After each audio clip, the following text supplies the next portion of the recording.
السلام عليكم. جيسبر كو راكم معايا ما ديكروشيتوش بزاف على القرايه. دونك اليوم غادي نشوفوا l'exploration biochimique تاع la corticosurrénale.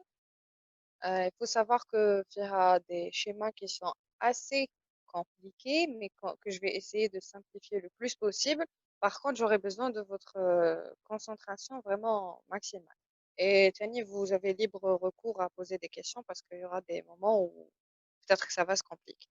المهم, on va commencer par l'intro. Bon, les glandes surrénales, ce sont des glandes de paires, bilatérales, bien sûr. On a les deux côtés. Chaque rein, on a au-dessus du rein, on a une glande surrénale.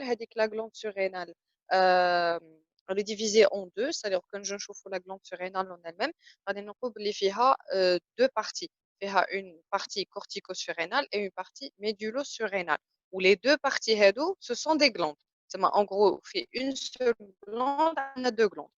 Ce qu'il faut savoir, c'est que l'origine, l'histologie ou la régulation et la fonction de les deux glandes, les canines fait une seule glande, elles sont différentes. En gros, quand c'est-à-dire on va voir que la nature des cellules, elle est différente, les enzymes, les canines des cellules, elles sont différentes. Même l'action de on va voir par la suite, elle est différente.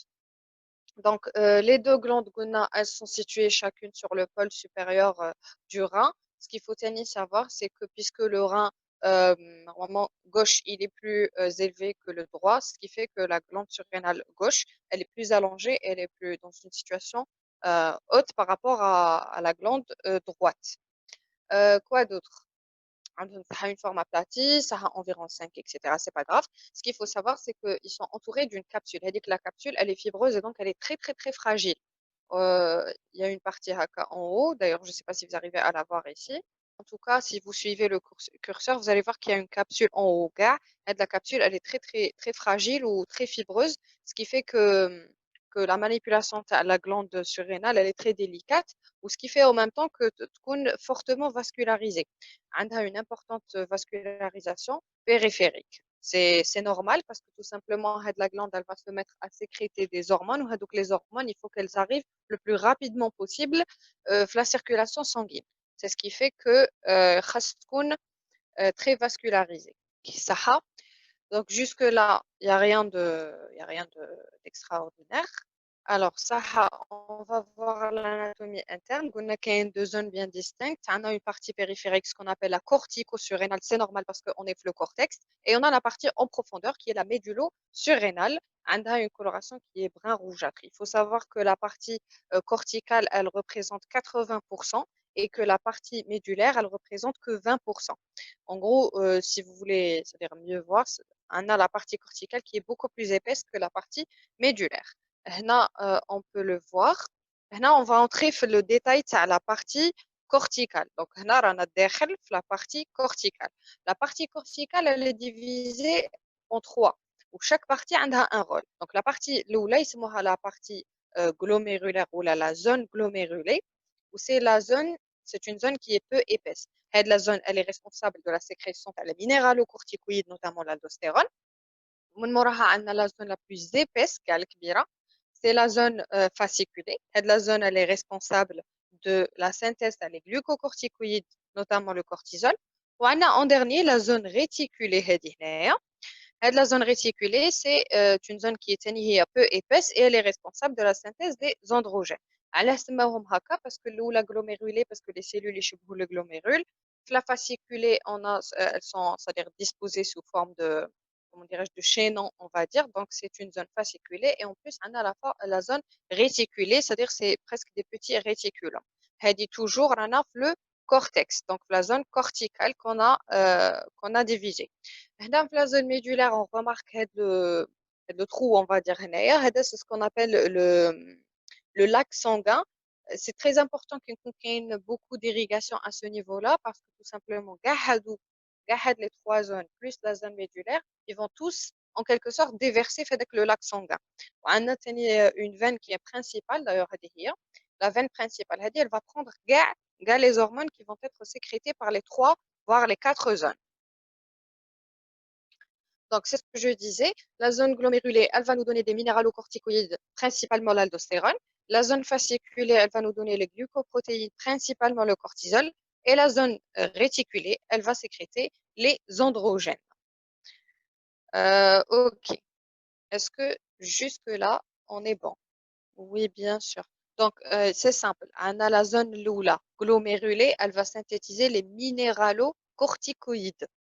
C'est l'aldostérone, notamment, c'est-à-dire principalement.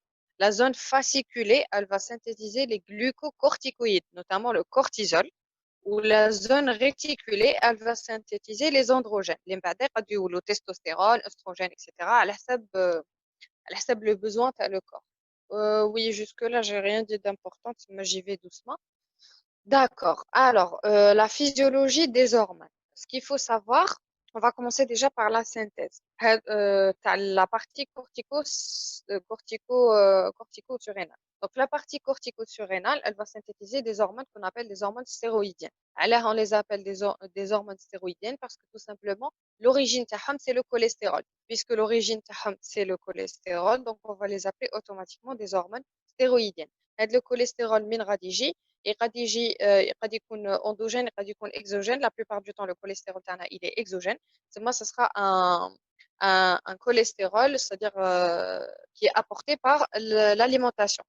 L'hormone qui est commune pratiquement à les hormones les autres hormones ou les غادي نصنعوهم بعدا, ce sera la prégnénolone. La prégnénolone هذه جايه من الكوليسترول. المهم donc قال لك هاد les hormones, on va distinguer trois types d'hormones. On a des glucocorticoïdes, on a des minéralocorticoïdes, on a les androgènes. Les glucocorticoïdes, قلنا غادي نجبدوا principalement le cortisol ou accessoirement le cortisone. On va parler des minéralocorticoïdes de l'aldostérone surtout. غادو نزيدو نهضروا على le corticostérone. وعندنا les androgènes اللي هما la déhydroépiandrostérone et son sulfate, c'est-à-dire la DHEA et la SDHEA, et on peut avoir la delta 4 androsténidione. C'est-à-dire globalement, on a alors, le glucocorticoïde, surtout le cortisol, c'est l'hydrocortisone, et en moindre quantité le cortisone, bref. Maintenant, on va commencer à parler du cholestérol. Donc, le cholestérol, est devant vous. فيه 27 carbone. فيه 27 carbone. فيه هذه هنايا c'est la queue ou la queue. Je ne sais pas si vous arrivez à voir le curseur. S'il vous plaît, vous me dites si vous arrivez à voir le curseur, c'est-à-dire la souris. Oui, on voit très bien. Donc, la partie هنايا, c'est ce qu'on appelle la queue hydrocarbonée. فيها غير des CH3, c'est-à-dire du carbone et de l'hydrogène. Donc, la queue هي اللي غادي تكون beaucoup plus hydrophobe. Ou la partie هنايا, le OH, on va dire qu'il va jouer un rôle très important plus tard parce que parce qu'on va essayer de le cliver à plusieurs reprises. L'enchaînement, le processus, la synthèse, les hormones. Donc, là, il y a une petite différence entre l'hydrocortisone, le cortisol et le cortisone. Donc, on remarque le OH par rapport à le groupement cétone qui va être en fait clivé par la 11 bêta-hydroxystéroïde. Bon, bref, il y a une différence. C'est une prodrogue, c'est-à-dire il est inactif. Il est actif. Il a un rôle qu'on va voir plus tard, un rôle anti-inflammatoire, etc. Donc, on va voir le rôle du cortisol, le détail plus tard. Donc, la biosynthèse, c'est là où on a une très très grande concentration. Donc, le cholestérol, c'est la substance de base à les hormones. Les hormones stéroïdiens. Le cholestérol contient 27 atomes de carbone. Les hormones stéroïdes sont synthétisées aussi dans d'autres glandes que les glandes surrénales. Les hormones, elles vont les sécréter la glande surrénale et du coup nous produisent dans d'autres hormones, notamment dans d'autres glandes, pardon, notamment les glandes gonadotropines, etc. C'est-à-dire tout ce qui est autre part que la glande surrénale. Donc, je disais, donc, elles sont synthétisées aussi dans d'autres glandes que les glandes surrénales. Le type de l'hormone ou le lieu de la production sont en définitive fixés par la présence ou non de récepteurs aux hormones de contrôle du rang supérieur et la prédominance d'un type d'enzyme. Donc, je vous explique. La glande surrénale, il y a trois zones. Chaque zone, elle sera responsable de la production d'un certain type d'hormones. La question, c'est pourquoi, d'après vous, pourquoi chaque zone a un certain type d'hormones à produire? Alors qu'on parle d'un seul organe, c'est normalement, les cellules on parle de la glande surrénale. Donc, normalement, la glande surrénale, c'est la même chose. Pourquoi il y a une différence? Selon le milieu chefie, c'est-à-dire, selon Bush Activa. En fait, ça dépend des enzymes likénines derrière ou ça dépend les récepteurs اللي عندها. Donc عندي une zone X, la zone X عندها récepteur X وعندها enzyme X. Donc elle va produire hormone X, c'est normal. Et la zone اللي فوقها, c'est une zone Y, عندها le récepteur Y, elle va produire l'hormone Y parce que quand les enzymes Y. Maintenant on parle de zone glomérulaire, zone fasciculée et zone réticulée. Par exemple, la zone fasciculée, elle est sensible à la CTH, donc elle a le récepteur à la CTH et elle va produire le cortisol parce qu'elle a les enzymes, par exemple la 17-alpha hydroxylase, qui va en fait transformer la progestérone en حاجة أخرى. Donc c'est ça. Ça dépend de زوج طوالح. Les récepteurs اللي راهم عندها qui sont sensibles aux hormones du rang supérieur, c'est-à-dire les hormones اللي غادي يجوها من الفوق, اللي غادي يقولوا لها voilà, il faut que tu produises ça, et aussi aux enzymes اللي عندها داخل في les cellules تاعها, donc pour produire telle et telle hormone. Donc, et la prédominance d'un type d'enzyme dans les cellules de la glande hormonale concerne. La corticosurrénale, donc la partie corticale, qui a la 17, la 21 et la 11 hydroxylase. Ce sont des enzymes qui introduisent un groupement OH sur l'atome C correspondant. Donc, en gros, la corticosurrénale fait la 17, la 21 et la 11 hydroxylase. Fait les hydroxylases, la zone corticale. Et on va voir plus tard à l'èche, parce que la synthèse, les enzymes, la corticosurrénale. Alors, le cortisol est synthétisé par deux voies. Donc, une et deux. Une après plusieurs étapes intermédiaires. La prégnénolone, les radiculi, fait 20. Bon, là, ça va bon. C'est une explication, c'est un résumé. C'est un résumé, c'est pas les schémas, etc. Donc, le cortisol, c'est-à-dire où est intéressé le plus. Selon Wesh Active Sahara, 17 parties glomérulaires ou 21 fasciculées, ou les qui fait 17 le 21 ou... Non, non, en fait, non. Là, ils n'ont pas précisé. Après, on verra mais sinon, c'est-à-dire en gros, il y a 17, 21 et 11 hydroxylases qui vont en fait cliver à l'hsab le carbone de l'enzyme. Et sinon, c'est pas par rapport à Coulson. Bref, le cortisol est synthétisé par deux voies. Il y en a une après plusieurs étapes intermédiaires. Le prégnénolone qui fait 21 atomes de carbone, précurseur des hormones stéroïdes, est formé à partir du cholestérol et donné après quelques étapes intermédiaires le cortisol. Deux, à partir du prégnénolone, la progestérone est synthétisée. Cette dernière n'est pas seulement une hormone sexuelle femelle, mais aussi le point de départ de la synthèse de toutes les autres hormones stéroïdes. غادي نهوت شويه غادي نشوفوا هذا لو شيما. انا لو كوليسترول هذا لو كوليسترول alors je préfère faire un autre schéma mais bon puisque c'est votre cours on va essayer d'expliquer ici une fois ça se complique نروح à l'autre cours. Donc le cholestérol يكون في le cytosol. Après غادي le cholestérol باش يدخل داخل في la mitochondrie غادي تجي هاد la desmolase, elle va le transformer en prégnénolone. Qu'est-ce qu'elle va faire? Elle va en quelque sorte تقلع هذيك la queue اللي وريتها لكم tout à l'heure. غادي تردها prégnénolone اللي فيها 21 كربون, هو كان فيه 27 غادي يولي فيه 21. La prégnénolone هذه elle peut suivre deux voies. غادي تروح وتعطينا progestérone اللي قلنا la progestérone غادي تكون le point de départ تاع plusieurs autres hormones, notamment l'aldostérone, le cholestérol et les androgènes, c'est-à-dire testostérone ou estradiol. Sinon, tu تكون selon هاد la voie اللي اسمها la voie delta 5. Alors, غادي نهودو شوية تحتها نفهمو. Alors, les deux étapes initiales sont communes. L'étape initiale mitochondriale se fait majoritairement à partir du cholestérol apporté par la circulation. Donc, غادي يجي le cholestérol, la circulation, ويدخل في la mitochondrie. قبل ما يدخل غادي تجي هذه la desmolase 20-22 desmolase, elle va le catalyser وغادي تعطينا prégnénolone. Le prégnénolone ou la prégnénolone, je ne sais pas, c'est le point de départ à la voie delta 5. غادي نعرفها شويه باش نقول لا هذه c'est la voie delta 5. Rappelez-vous وهذه c'est la voie delta 4. كي تعقلوا كاين هنا 5 كاين هنايا 4. C'est ça. صح. Donc راني صح. Donc la prégnénolone sort de la mitochondrie. تسمى en gros cholestérol جا كان برا بعد درت له لا ديسمولاز ان كليفاج وان سيسيون وان هيدروليز دخل داخل في لا ميتوكوندري ولا بريغنيدولون كي ولا بريغنينولون هنا غادي تكون ديبي تاع لا فوا دلتا 5. ابخي هذيك لا بريغنينولون elle va ressortir de la mitochondrie وتعاود تولي للسيتوزول باش تولي بروجستيرون sous l'action de quoi?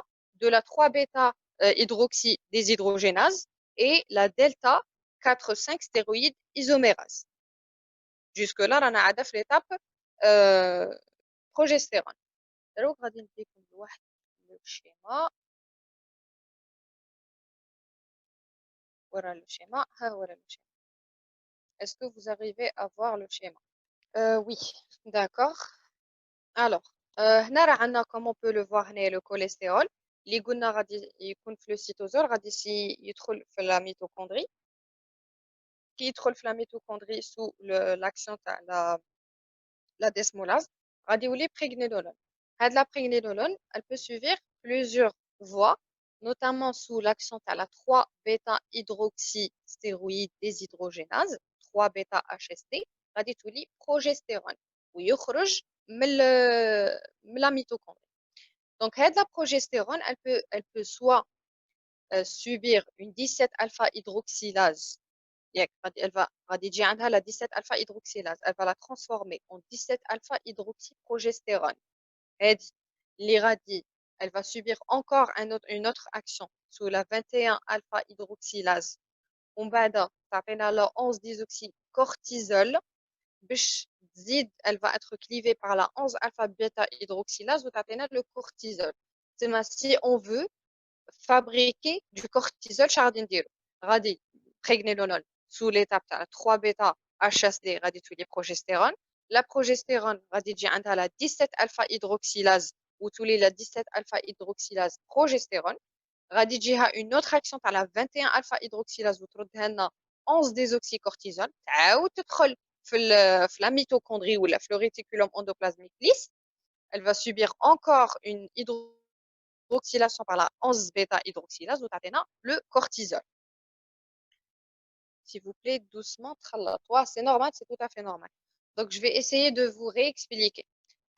Les deux étapes, les autres, les schémas, ce sera que cholestérol ou les prégnénolone sous l'action de la desmolase, ou هذيك prégnénolone sous l'action de la 3 bêta HSD, tous les progestérone. دروك غادي نكتبوا هاد لا بروجستيرون. لا بروجستيرون غادي يكون عندها ثلاثه تاع لي فوا غادي تتحول en trois choses على حسب تفكروا les trois zones تاع لا كورتيكو سورينال. عندنا trois zones تسمى غادي تعطينا trois choses. غادي نبداو بالاولى celle qui nous importe le plus c'est la voie اللي تعطينا le cortisol. La voie اللي تعطينا le cortisol c'est que هاد la progestérone elle va subir l'action تاع la 17 alpha hydroxylase تولي هاد le 17 alpha hydroxyprogestérone sous la 21 hydroxylase تولي le 11 désoxycortisol تعاود تدخل في الريتيكولوم اندوبلازميك 11 بيتا هيدروكسيلاز وتولي كورتيزول. هذه سي ليتاب اللي تعطينا لو كورتيزول صح. قد تعطينا اوتر شوز ثم نعاودو نولوا الايتاب بروجستيرون. البروجستيرون غادي سو لاكسيون دو بليزيور تروك غادي تعطينا لالدوستيرون. كيفاش؟ كيما قلنا توجور كوليسترول بريغنينولون بريغنينولون بروجستيرون بروجستيرون سو لاكسيون دو لا 21 الفا هيدروكسيلاز تعاود تدخل في الريتيكولوم اندوبلازميك تولي ديزوكسيكورتيزون. هذاك الديزوكسيكورتيزون توجور سو لاكسيون دو 11 بيتا hydroxylase ou les corticosterones. Le corticostérone sous l'action تاع la 11 aldolase je crois et la 18 حاجة أخرى غادي يولي aldostérone. Est-ce que vous me suivez؟ دروك راني في l'étape aldostérone كملت مع الكورتيزول c'est bon ها هو لا. دروك راني في l'étape de la fabrication de l'aldostérone. C'est-à-dire je suis في la zone الفوقانية c'est-à-dire الأولى كاع la glomérulaire.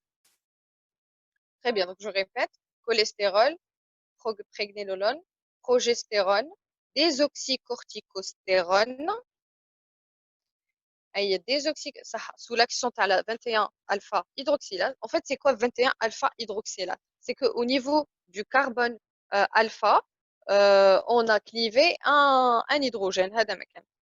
On a hydroxylé la zone où on peut le voir ici, hein, on a un OH.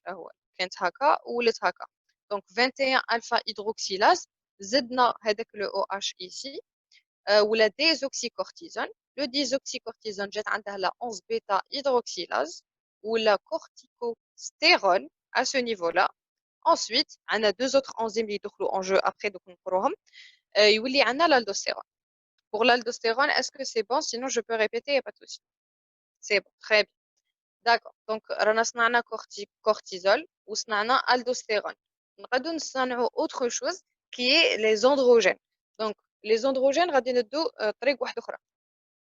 En gros, cholestérol prégnénolone, progestérone, عاودنا هودنا ولات عندنا 17 alpha hydroxy progestérone. اي هنا غادي يصيروا صوالح بيزا. كاين ديجا دي زوت هرمون واحد اخرين غادي يدخلوا اون جو. لي هرمون هادو جدد سموهم 17 20 لياز. هادو لا 17 20 لياز غادي تعطينا لوندروستينيدون. لوندروستينيدون هذا sous l'action de la 17 bêta hydroxy des hydrogénases غادي يولي عندنا la testostérone.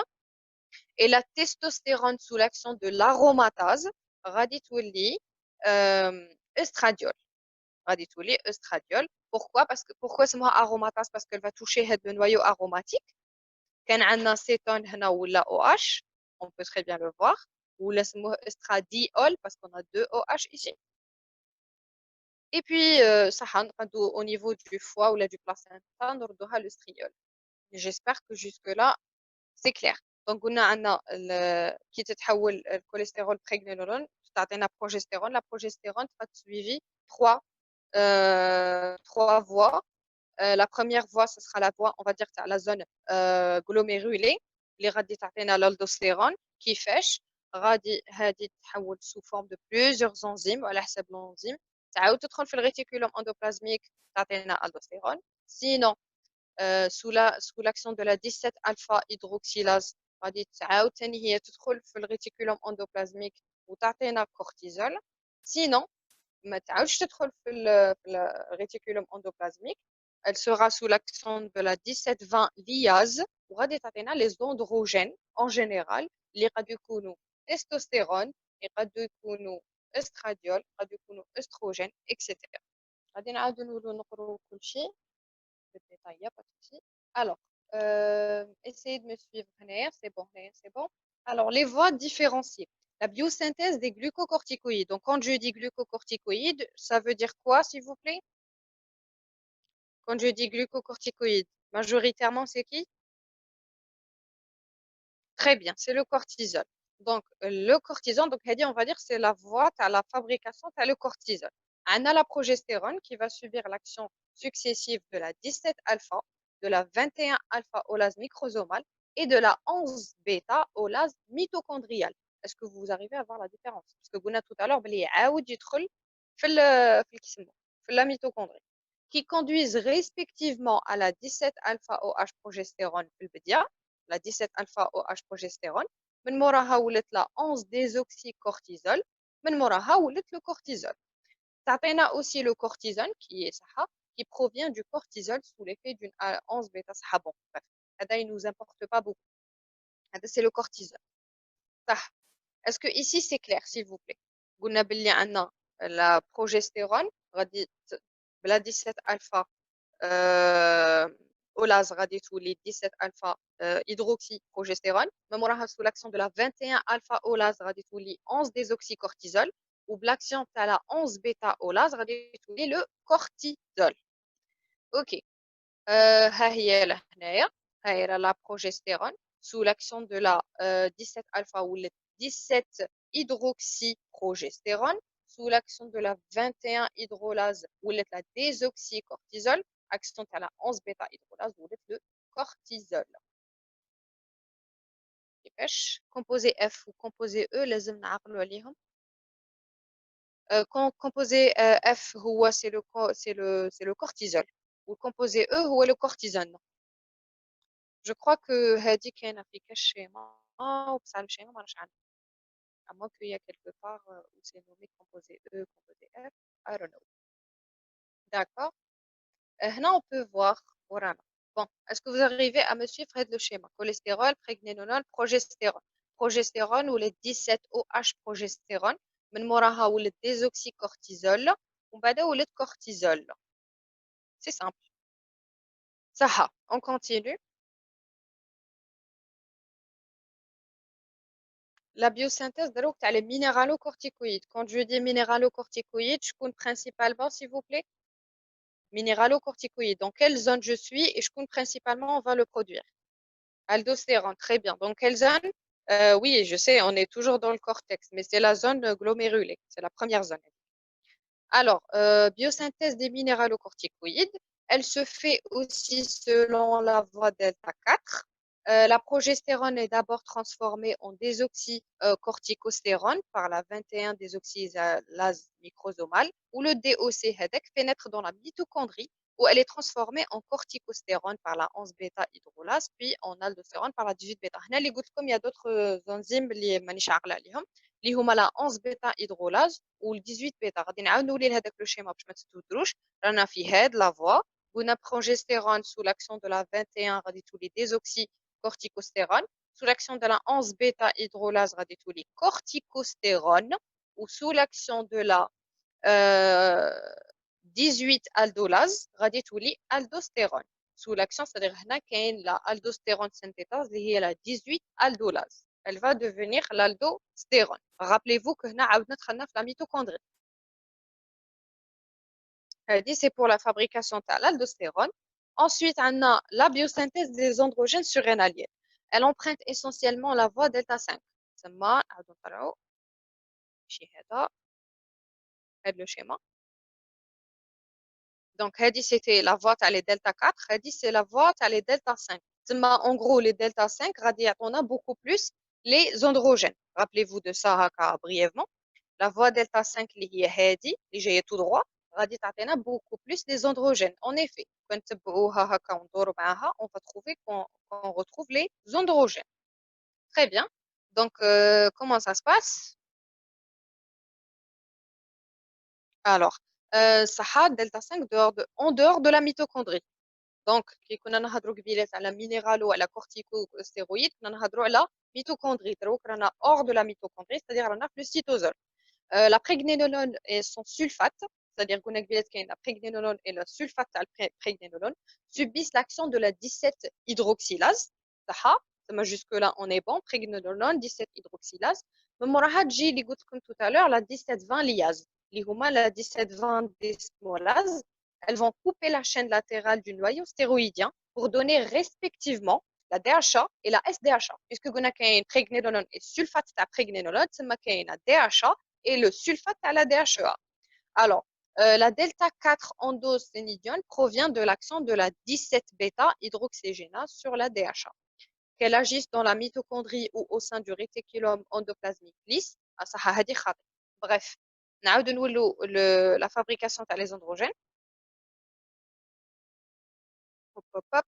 كما قلنا prégnénolone 17 alpha hydroxylase غادي تعطينا la 17 alpha hydroxyprégnénolone. Sous l'action de la desmolase غادي تولي عندنا la DHEA.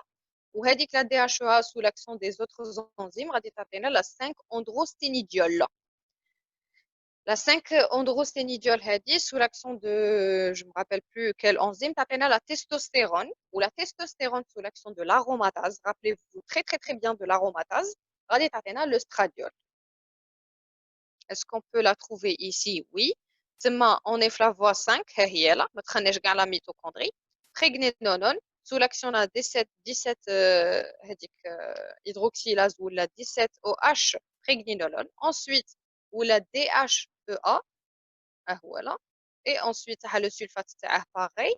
DHEA ou la androsténidione, sous l'action de DHEA déshydro, je ne sais pas, 3 bêta HSD. Et ensuite, sous l'action de la 17 bêta hydroxydéshydrogénase, ou là, la testostérone. Est-ce que c'est clair par rapport à ce point? Parce que je sais que les androgènes, c'est un peu. Repeat, please. Non, s'il vous plaît, il n'y a pas de souci. Dans ce cas, on a l'autre schéma parce que l'autre schéma est plus clair. Quel cours? Oui, oui, quel cours? Je suis totalement d'accord. Alors, Anna, la prégnénolone, sous l'action de la 17 alpha-hydroxylase ou la 17 alpha-hydroxyprégnénolone. Sous l'action de la 17-20 desmolase ou la 17-20 liase, c'est la même chose, ou la déhydroépiandrostérone, qui est la DHEA. Alors, avec la DHA, sous l'action de la 17 bêta hydroxy, la 17 bêta déshydrogénase, ou là on a l'androsténidiol. Ou avec l'androsténidiol sous l'action de la 3 bêta HSD ou là la testostérone. Est-ce que vous arrêtez parce que le schéma il est beaucoup mieux. En gros, quand tu as les flèches ونشوف شرح مكتوب في الوسط غادي نفهم très très très bien. نعاود بريغنينولون 17 alpha hydroxylase 17 alpha hydroxylase ولا عندي هذا sous l'action de la 17 20 liase ou la DHA. Le DHA sous l'action de la 17 bêta HSD ou la androsténidiol sous l'action de la 3 bêta HSD ou la testostérone sous l'action de l'aromatase parce que tout simplement on va travailler les noyaux comme c'est clair ici on dirait en blanc les le noyau donc on va utiliser l'aromatase ou le stradiol après ça il va se transformer vers autre chose ou la testostérone sous l'action de la 5 alpha réductase ou dihydrotestostérone. Est-ce que c'est important de connaître les hormones? Je suis vraiment désolée, mais oui, c'est important de connaître les hormones et les enzymes. Elle dit c'est la troisième fois, tu as la progestérone. Exactement. Je vais dans la première fois que Billet, on a dit l'aldostérone. La deuxième fois, plutôt la première fois, on a cortisol. L'aldostérone. La troisième fois, tu as les androgènes en général. Parce qu'au début, غادي تعطينا la DHA من موراها غادي تعطينا الديالدروستيرون هذاك ensuite تعطينا la testostérone اللي غتولي après غتولي une estradiol etc. قلت لنا aussi que la voie delta 5 aussi تمد لنا les androgènes. bah oui هذه هي la voie delta 5 اللي نهضروا عليها من قبيله. ايه صح ça j'ai compris. هذه اللي كنت نexpliquer فيها c'est la delta 5. Rappelez-vous s'il vous plaît. نعاود نطلع الفوقه. هذه c'est la delta 5. بصح la delta 4 ثاني تقدر تعطينا les androgènes. Regardez-moi ça. Ça هذه اللي tout droit en bas d'ador c'est la delta 5. وهذه اللي منا c'est-à-dire bon هما علاه قال لك ثاني la delta 4 تقدر تعطينا les androgènes parce que par exemple si on suit هذه la DHA sous l'action de je sais quoi تقدر تولي la 4 androsténidiol اللي directement تقدر تولي testostérone etc. pour ne pas compliquer les choses نقولوا باللي la voie delta 5 هي اللي غادي تعطينا. Alors c'est quoi la différence بيناتهم? C'est que واحدة تفوت على la progestérone وواحدة ما تفوتش على la progestérone. Vous pouvez le remarquer ici, on a cholestérol, pregnénolone ou en avance, voilà. Sinon, on a cholestérol, pregnénolone, progestérone et en avance.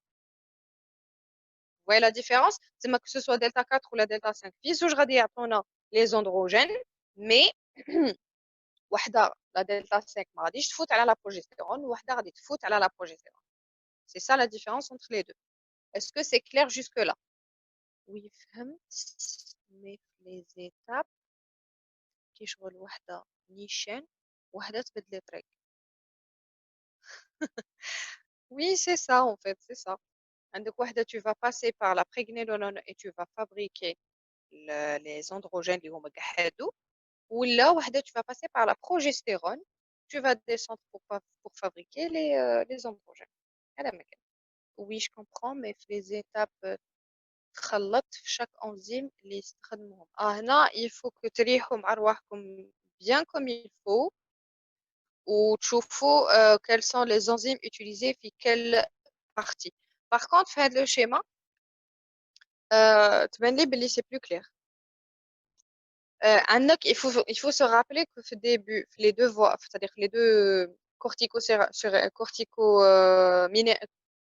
corticostéroïdes ou minéralocorticoïdes on va passer par la هي دايما عندك cholestérol dysmolase بعدها pregnénolone من موراها pregnénolone 3 بيتا HSD غادي directement نروح في la zone تاع la progestérone ثم الى la pregnénolone elle a été attaquée par la 3 bêta HSD غادي نروح في la voie de la 4. Pourquoi? Parce que je vais produire la progestérone. Après la progestérone, soit faut directement à la 21 hydroxylase, soit tout à la 17 hydroxylase. soit هاك soit هاك. Il est fait على la 21 hydroxylase غادي تعطيني aldostérone. Il est fait على la 17 alpha hydroxylase غادي تعطيني cortisol. Pour les enzymes, je sais pas, il y a une manière de retenir ou là quoi que ce soit, mais je sais que تبني بالفهامة تفهموا en fait لو كان تبغوا تروحوا d'un point de vue pardon organique etc غادي تفهم كل انزيم شنو غادي دير و à quel niveau elle va réagir خاطر درنا une hydroxylase pour rajouter ها هو لهنايا un OH ensuite درنا une autre hydroxylase pour rajouter un autre OH pour obtenir le cortisol. Donc, à chaque fois qu'il y a une hydroxylase, c'est-à-dire un OH, des hydrogénases, un H, etc., etc. Vous pouvez, كيفاش تقدروا تعرفوا هاد الصوالح بلا terminaison تاع les composés. نقول هنا par exemple le ol, c'est-à-dire عندي un OH. Cortisol, c'est-à-dire عندي 3 OH, etc., etc. Donc, voilà. Si par exemple je termine par un on, c'est-à-dire je retirais un H, l'acétone, etc., etc. Donc, voilà. Essayez de تريحوا أرواحكم تعودوا les étapes واحدة بوحدة pour mieux comprendre. Euh, alors, هنا قالك qu'elles agissent dans les mitochondries ou là au sein des réticulums endoplasmiques lisses. Les enzymes qui concourent à la biosynthèse des corticostéroïdes sont des enzymes du cytochrome P450. C'est-à-dire, c'est très important. C'est quoi la famille des enzymes tout à l'heure, la corticosurrénale, la glande surrénale en général, ce sont des enzymes de la famille des cytochrome P450, à l'exception de la 3-bêta-hydroxygénase, c'est-à-dire la 3-bêta-HSD, et la delta-4 stéroïde isomérase, c'est-à-dire qui a agi اللي حولت لنا البريغنيلون en progestérone ou parce que pourquoi هادو زوج عندهم le NAD comme cofacteur الاخرين سي دي cytochrome هادو عندهم le NAD comme cofacteur هاد la note هنايا elle est hyper importante. Donc, il faut se rappeler qu'ils font partie des cytochromes P450, sauf la 3-bêta-HSD et la 4-5 stéroïdes isomérase. Elles ont agi, on va dire, قبل ما نبدو كاع هاد le cycle, قبل ما نحولوا la pregnénolone en progestérone. Alors, est-ce que c'est clair jusque-là? Est-ce que vous avez n'importe quelle question ou n'importe quel mécanisme que vous n'avez pas compris? Alors, on va passer au transport sanguin. Ça y est, on a produit les enzymes تاعنا. Et maintenant, on va passer à leur transport sanguin. Alors, pour leur transport sanguin, comme tous les stéroïdes, les hormones cortico-surrénaliennes circulent dans le sang en partie sous forme libre. Donc, pas de nouveau une partie liée aux protéines. Donc, on va commencer par le cortisol. Le cortisol, غادي نلقوه libre, غادي نلقوه lié. C'est-à-dire, généralement, quand le cortisol est sécrété, l'action elle est assez rapide. Qui est libre, ما غاديش يكون libre بزاف. Donc, la forme libre du cortisol, elle est immédiatement disponible pour pénétrer les cellules et activer les récepteurs. Elle représente seulement 5 à 10% du cortisol plasmatique. Une petite fraction, elle est libre, elle est directement utilisée par les cellules. C'est normal parce que l'action elle est assez rapide. Par contre, le cortisol il va être lié à des enzymes spécifiques liées ou qui ont une affinité liée. Sinon, on peut avec l'albumine, etc. Bon, la forme liée constitue une forme de réserve. Deux sortes de protéines lient les stéroïdes, les protéines spécifiques qui ont une grande affinité pour les hormones, mais une faible capacité de liaison. L'albumine, l'affinité elle est faible, mais elle a une plus grande capacité. Alors, le cortisol, en majeure partie, est lié à la alpha-2-globuline spécifique. Pourquoi? Parce qu'elle est spécifique, le cortisol. On est lié à la transcrotine, ou à ce qu'on appelle la cortisol binding globulin. Le taux TAHA, il est environ 30 mg par litre. Elle est augmentée sous l'effet des œstrogènes au cours de la grossesse. C'est-à-dire, pourquoi? Pourquoi normalement, tu augmentée parce que la sécrétion, le cortisol, augmentée. Mais d'une manière plus explicative, je ne sais pas. Donc, bref, elle est augmentée sous l'effet des oestrogènes ou là, au cours de la grossesse ou d'une hyperthyroïdie. Elle est diminuée chez les sujets atteints de cirrhose ou là, de syndrome néphrotique parce que je crois qu'elle a une production hépatique, c'est-à-dire elle est produite par le foie. La CBG lie faiblement la cortisone. Le composé S, la 17-alpha-hydroxyprogestérone, et la progestérone, c'est normal parce qu'elle a une plus grande, elle est en quelque sorte, elle a une plus grande affinité vers le cortisol. Les autres, elles vont les lier, certes, mais ils sont en excès, mais pas beaucoup. On va passer à l'aldostérone. L'aldostérone, elle va circuler sous forme libre à raison de 40%. Le reste est fixé avec une faible affinité à l'albumine. Pourquoi elle circule sous forme libre? Parce que généralement, l'aldostérone, elle est sécrétée quand la pression artérielle connaît ça, donc on en a besoin le plus rapidement possible. Et donc, on aura beaucoup plus dans la forme libre que la forme liée, ou qui n'est liée, soit on aura l'albumine, soit on aura la CBG, qui m'a auparavant.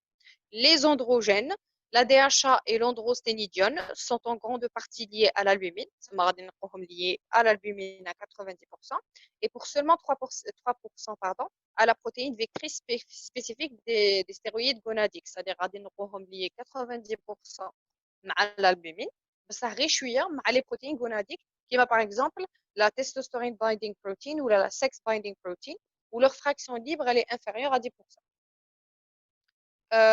Voilà pour leur transport sanguin. C'est pas très important, sauf pour la notion de le cortisol, les transporté par la alpha-2 globuline, elle est spécifique vers le cortisol. Le catabolisme, donc pour le catabolisme des glucocorticoïdes, notamment le cortisol. Donc le cortisol ou la cortisone sont essentiellement métabolisés par le foie. La demi-vie plasmatique, le cortisol est de l'ordre de 60 minutes, c'est-à-dire en l'espace d'une heure, il est presque éliminé, non, ça, il est éliminé. Sa clairance métabolique, qui signifie le volume de plasma épuré de l'hormone, est de 10 litres par jour. C'est-à-dire on va l'éliminer à raison de 10 litres par jour. Le cortisol en cortisone est réversible, c'est-à-dire le passage de cortisol-cortisone, il est réversible. Elle est catalysée par la 11 bêta hydroxydéshydrogénase qui fonctionne à la fois comme une oxydase et une réductase. Elle va le transformer. Est-ce que cette partie qui a schéma pour mieux l'expliquer? euh, je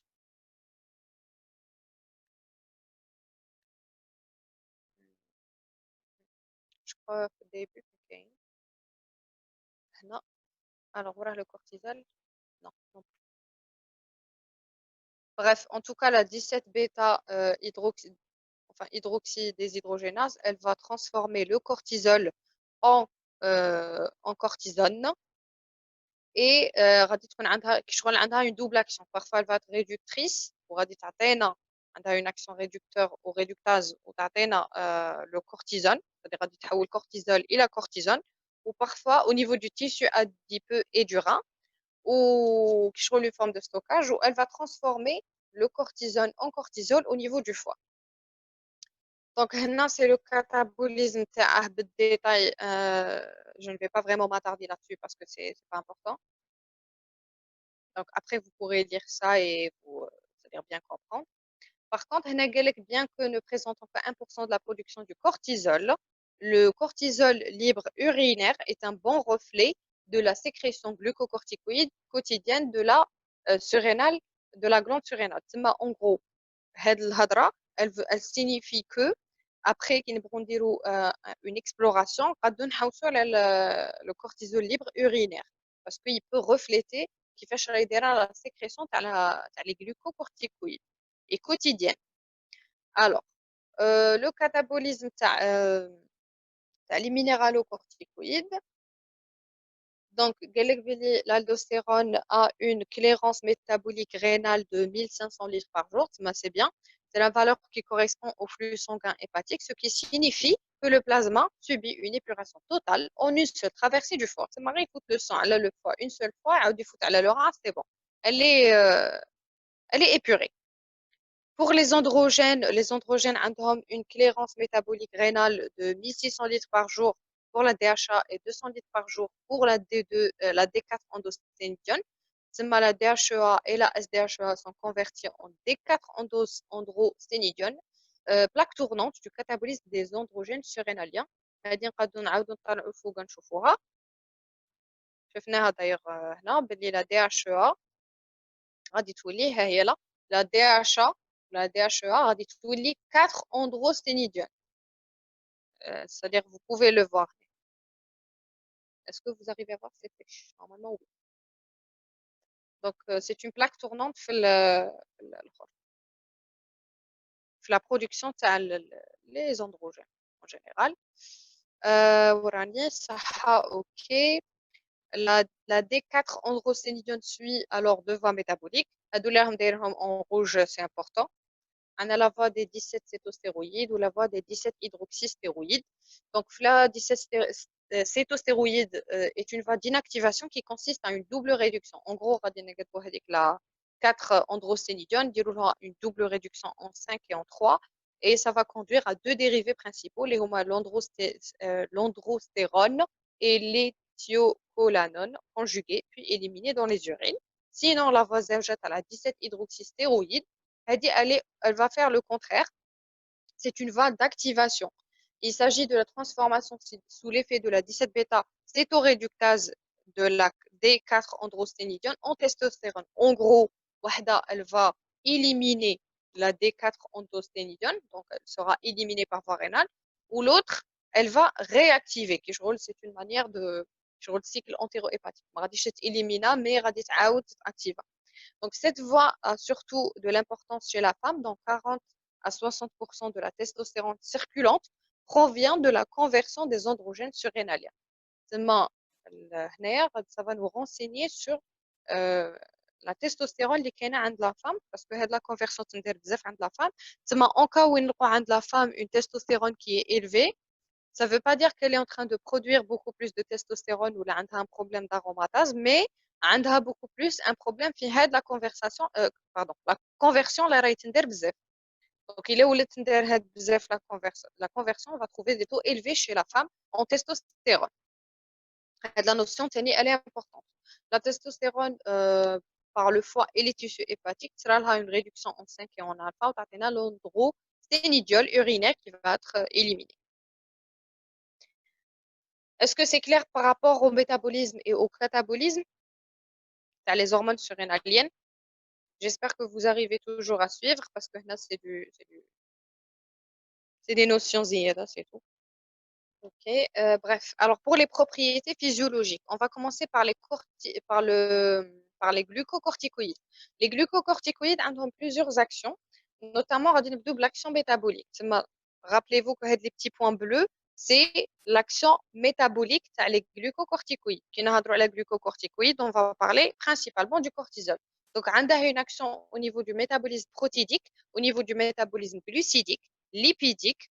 On a une action au métabolisme hydroélectrolytique, calcique à l'os, et aussi on a une action qui est sur les tissus. Le cortisol a un rôle très très important. Donc, le rôle métabolique, principalement au niveau protéique. Je vais dire, il va inhiber la synthèse protéique. Tout ce qui est synthèse protéique, il va stimuler beaucoup plus leur catabolisme. Il est beaucoup plus pour dégrader les protéines plutôt que de les synthétiser. Wahda.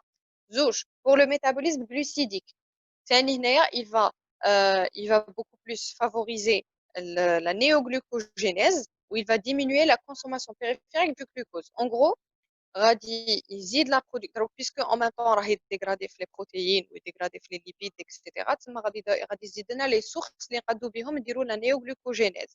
Et donc on va prendre هذوك les sources, on va les transformer en glucose. ها وحده. زوج, on va empêcher le glucose d'être utilisé par les cellules. C'est-à-dire on va faire l'inverse de l'action de l'insuline. En gros, غادي يخلي le glucose en circulation. Et donc il aura un rôle hyperglycémiant. Ça c'est très important à retenir. Le glucose a un rôle, le cortisol a un rôle hyperglycémiant. Par quel mécanisme? Augmentation de la néoglucogénèse et arrêt de l'utilisation ou de la consommation périphérique de le glucose.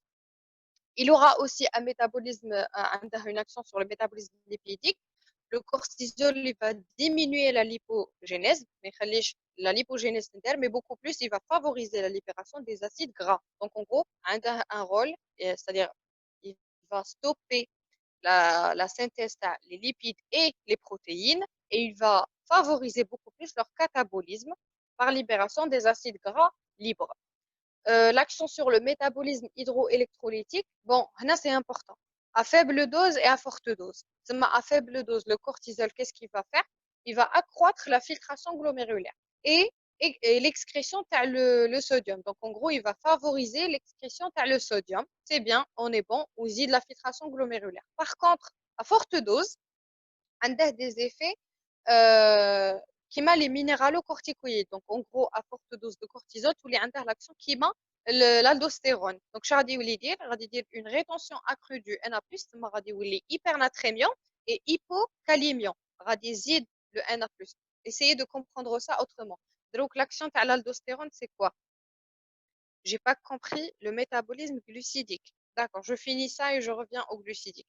Donc, je disais que à forte dose, le cortisol a la même action que l'aldostérone. L'aldostérone, chez dire, l'aldostérone, mais la tension طايحة غادي يحوس يجيب يعاود يرد الصوديوم. تسمى en gros, غادي le cortisol يطلع le sodium, il نقص le potassium, ويصحى غادي يدير une réabsorption majorée des bicarbonates. ويكون عنده un rôle anti, c'est-à-dire يكون contre la DH en cas de, par exemple, le cortisol exerce un effet antagoniste de l'ADH. Mais il va faire à l'inverse de l'ADH. L'ADH, c'est une antidiurétique hormone, c'est-à-dire la sécrétion donc il va faire l'inverse. C'est ce qui va expliquer une opizurie. Une opizurie, c'est quoi? C'est le retard de l'émission des urines. C'est-à-dire qu'on a une insuffisance surrénalienne lente. Mais il y a une insuffisance surrénalienne lente. On a une production nette de cortisol.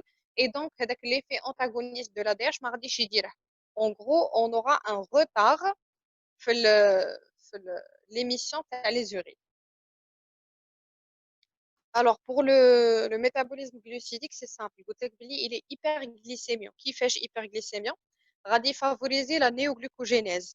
Qui est favoriser? Parce que Aslan, il est en train de favoriser le catabolisme تاع les protéines ou تاع les lipides. Donc, غادي يزيد les sources اللي نقد بهم تصنع glucose. واحدة. زوج ما غاديش يخلي le glucose يوصل les cellules. Donc, il n'y aura pas la consommation تاع le glucose.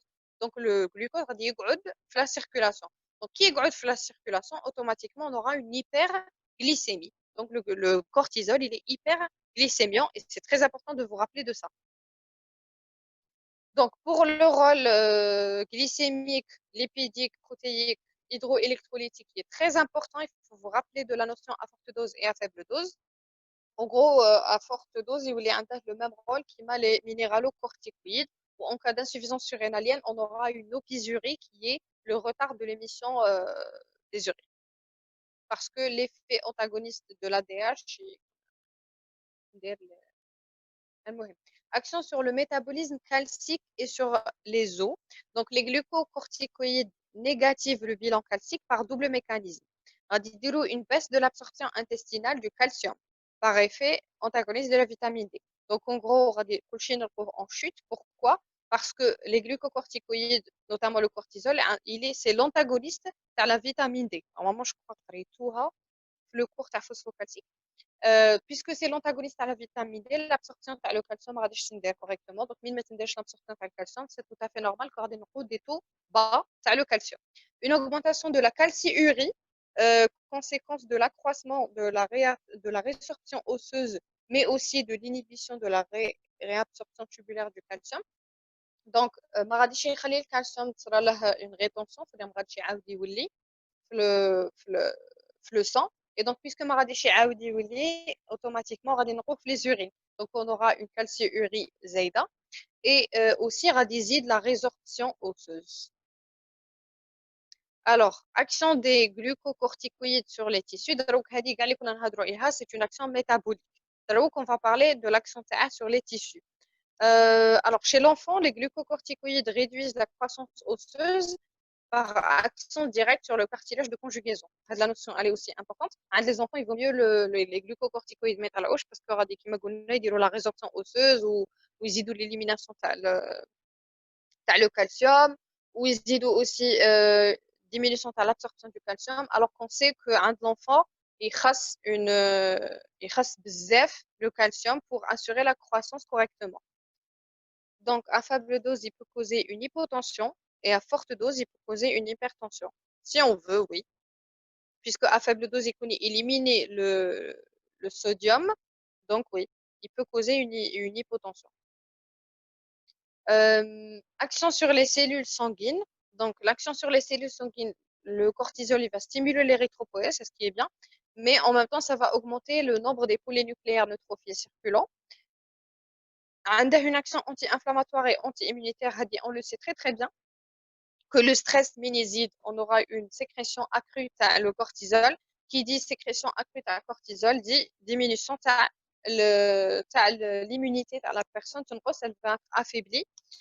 Pourquoi? Parce que tout simplement, il va inhiber les manifestations d'hypersensibilité retardée, donc il va inhiber la sécrétion, tout ce qui est EGG, etc. Les glucocorticoïdes s'opposent à tout mécanisme impliquant dans l'inflammation, bien sûr. Donc, à la banabli, les glucocorticoïdes habsou la réaction et donc ils vont inhiber tout ce qui est vasodilatation, migration des cellules, etc. عندهم une action cardiovasculaire, c'est clair. Et le cortisol, il va potentialiser la vasoconstriction des catécholes. Donc, on a une action vasoconstrictrice. Action sur le système nerveux, le cortisol a tendance à augmenter l'excitabilité du système nerveux et à stimuler l'appétit. Ça, c'est très connu que les personnes qui sont sous forme de sous stress continuent, elles ont tendance à manger beaucoup plus et donc prise de poids. Alors, action de des minéralocorticoïdes. Le cortisol, on a deux actions principales sur le métabolisme et sur les tissus. كل واحدة كيفاش sur le métabolisme قلنا بلي tout ce qui est hyperglycémie ينقص les lipides et aussi le rôle sur l'os et sur hydroélectrolytique surtout ils sont très importants. Après pour les tissus c'est important de savoir بلي ينقص l'immunité. Alors action des minéralocorticoïdes notamment l'aldostérone qui m'a بالنا. Donc l'aldostérone bon ces hormones ont pour fonction essentielle de réguler le transport à Na+ ou K+ dans les reins et dans d'autres organes qui m'a la vésicule etc. L'aldostérone stimule la réabsorption du Na+ et l'expression du K+ au niveau des cellules transportant le sel. Son action commence une demi-heure ou là, à 1 heure après sa libération ou là sa sécrétion et elle va atteindre son maximal au bout de quelques heures. C'est ce qu'on avait dit tout à l'heure que l'aldostérone, même pareil pour le cortisol, a une action qui est rapide. Donc, ce retard s'explique par le temps nécessaire de la progression de la réaction intracellulaire jusqu'au moment de l'action des hormones stéroïdiennes. Bon, ça, ils appellent ça au retard, mais bon, par rapport aux autres hormones, c'est une action qui est assez rapide. Donc, je disais que le retard, il est dû à la réaction intracellulaire, comment dirais-je, jusqu'au moment de l'action des hormones. Donc, c'est ce qui va se passer au niveau du rein à la réabsorption. Donc, au lieu que le Na+ soit excrété, il va être réabsorbé. Pourquoi? Sous l'action l'aldostérone, il a une action sur un récepteur, les minéralocorticoïdes, il est parti donc changer quelque chose par rapport au noyau, etc., et la transcription et tout. Et donc, ça a donné l'ordre que le Na+, il soit retenu et donc réabsorbé. Action les androgènes, ce sont donc comme on a les minéralocorticoïdes, les androgènes, ce sont des hormones qui ont le même effet que les androgènes gonadiques. Donc, on a tout à l'heure les hormones la surrénale, d'origine surrénale ou d'une autre origine, notamment les androgènes gonadiques, au niveau des gonades. Et donc, ils ont un rôle minime. C'est-à-dire les la surrénale, ils ont un rôle minime par rapport à la testostérone qui est produite par les testicules. Donc, chez les femmes, ils entretiennent la libido, on leur attribue aussi une action dans le développement de la pilosité ombosexuelle, donc SL et pubis, etc. Donc, le mode d'action, donc, comme tous les stéroïdes, les hormones corticostéroïdes doivent, pour agir, pénétrer les cellules cibles afin d'y activer des récepteurs spécifiques. هنا يكون عندنا des hormones اللي غادي يكونوا beaucoup plus lipidiques ou des hormones اللي غادي يكونوا شويه un peu ماشي trop lipidiques, ce qui fait que وحدين vont réagir au niveau des récepteurs et les autres ils vont réagir, c'est-à-dire des récepteurs membranaires وحدين يقدروا يدخلوا carrément le noyau. Donc, on va donner l'exemple à la testostérone.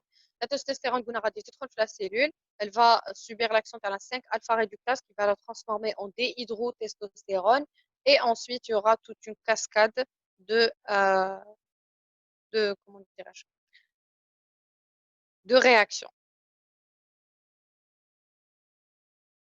D'accord. Donc, on a un point qui est assez important aussi et assez consistant. Est-ce que jusque-là, vous avez pratiquement tout compris? Parce que je ne crois pas que c'est clair. On peut continuer. Donc, pour la régulation. La sécrétion les glycocorticoïdes et les androgènes surrénaliens est soumise à une régulation hypothalamo-hypophysaire.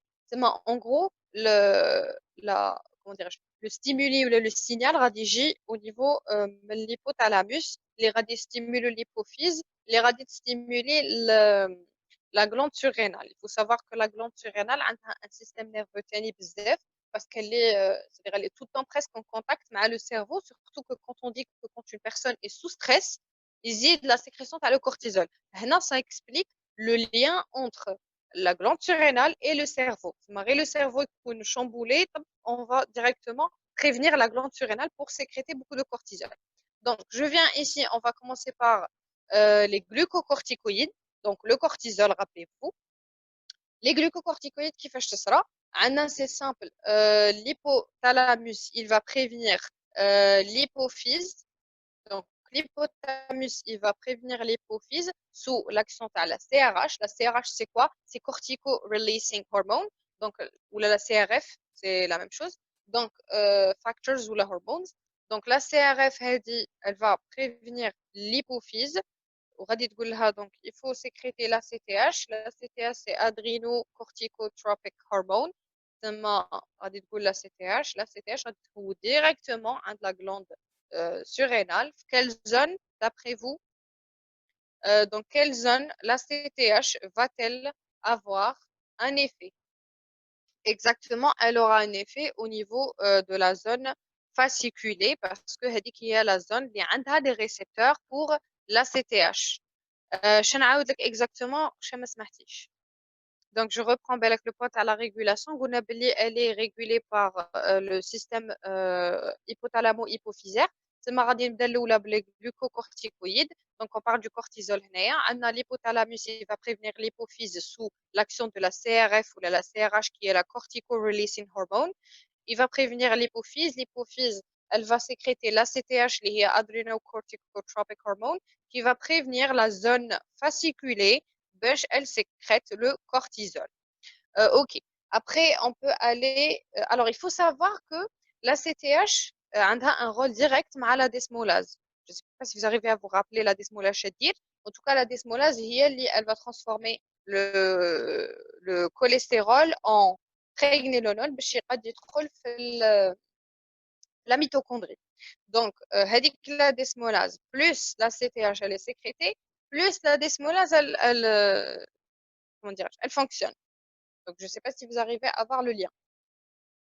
Alors, il faut savoir que le cortisol a une action rétrograde, on va dire, a une action rétrocontrôle négatif sur lui-même. C'est en gros, من نزيد نسبة الكورتيزول في le sang تاعنا ولا في le corps تاعنا, il va lui-même avoir un rétrocontrôle négatif sur la CTH et sur la CRF. Donc, une fois يزيد cortisol, يروح يخبر la CTH يقول لها bon, c'est bon, tu diminues, ça y est, je suis en grande quantité. Et il peut aussi prévenir la CRF de diminuer ses taux. On va passer aux androgènes. Donc, non, plutôt aux minéralocorticoïdes. Donc, les minéralocorticoïdes ne sont pas stimulés par l'hypothalamus ou quoi que ce soit. C'est simple, ils sont stimulés soit par une hypotension ou une hyperkaliémie, et ça sera sous le système rénine-angiotensine. Voilà, système rénine-angiotensine. Donc, c'est l'angiotensine 2. Et elle aura un effet sur quelle zone? Glomérulé, exactement. Donc, l'angiotensine 2 a une action sur la zone glomérulée pour produire les minéralocorticoïdes, notamment l'aldostérone. Et les minéralocorticoïdes, ont un système rétrocontrôle négatif. Une fois que le taux de Na+, ou le taux de K+, ça va être régulé et c'est c'est-à-dire c'est régi par le système rénine-angiotensine. Ensuite, pour les androgènes, donc les androgènes, ils sont sous contrôle hypothalamo-hypophysaire, ou pour la zone médulaire, c'est beaucoup plus l'adrénaline. Donc voilà un schéma qui explique tout ce que je disais. Donc CRH, ACTH, la zone fasciculaire a le cortisol, la zone réticulaire a les androgènes, mais une très grande influence sur c'est-à-dire sur la zone glomérulée, parce que tout simplement, c'est le système rénine-angiotensin, c'est-à-dire l'angiotensin 2, qui va stimuler la zone glomérulée, les radicales, les minéralocorticoïdes, notamment l'aldostérone. Alors, pour cette question, ce qui explique que لازم نشربوهم le matin. Et là, qui تهضري على les corticoïdes, oui. Oui, les corticoïdes ont une très forte sécrétion le matin.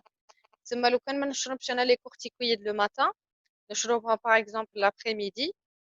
Donc dans ce cas-là, هذه la glande surrénale تاعي غادي نولفها باش ما تصنعش les corticoïdes. Donc elle va subir ce qu'on appelle غادي تولي feignante. La glande surrénale تولي feignante. وهي عندها un pic صباح à 8 heures. تسمى إلا أنت تعطيها les corticoïdes حشية وليفي تاعهم مازال طويل, en gros هي le matin elle aura pas envie de sécréter. C'est ce qui n'est pas très bien. Donc en gros, غادي نردوها feignante, ما توليش carrément sécréter. Donc on sera dépendant aux corticoïdes. Il vaut mieux prendre les corticoïdes très tôt le matin. Donc هنا c'est la même chose, régulation des glycocorticoïdes, c'est la CRH, c'est quoi? C'est une hormone qui a 41 acides aminés, noyau paraventriculaire, elle se fixe sur les cellules corticotropes et mélanotrope du lobe antérieur. Elle agit en stimulant la transaction du gène qui code pour la protéine, le pro-opiomélanocorique, blablabla. Elle va donner la CTH. La CTH, sa sécrétion, ah oui, ça c'est très important. La sécrétion de la CTH, elle est pulsatile et obéit à un rythme nictéméral, c'est-à-dire elle fait la nuit et le jour et la nuit et le jour. Donc elle est minimale au début de nuit, 1 à 2 heures après l'endormissement, augmente ensuite pour devenir maximale au moment du réveil, puis diminue à nouveau au cours de la journée. Les notions, elles sont très importantes parce que des notions, le dosage. Le cortisol, donc la sécrétion se fait selon un rythme nictéméral, c'est-à-dire le maximum écoule le matin au réveil et le minimum fin d'après-midi. Le cortisol exerce un rétrocontrôle négatif sur sa propre sécrétion et donc, comme on a tout à l'heure, le can par exemple à 20 heures ou à 21 heures, on l'a augmenté, donc il aura un rétrocontrôle négatif sur lui-même, la glande, c'est pas la peine de sécréter, et donc le lendemain, on n'aura pas le pic et elle va devenir très feignante. Saha, régulation des minéralocorticoïdes. Le système rénine-angiotensin joue un rôle majeur dans la régulation de la sécrétion de l'aldostérone. Pour l'exploration de la cortico-surrénale, je préfère m'arrêter ici, mais sinon, si vous voulez continuer, on peut continuer. Voilà, donc merci à vous d'avoir participé à cette séance. Et puis, si vous avez des questions, je suis là. Sinon, je vous dis à la prochaine fois. Ciao.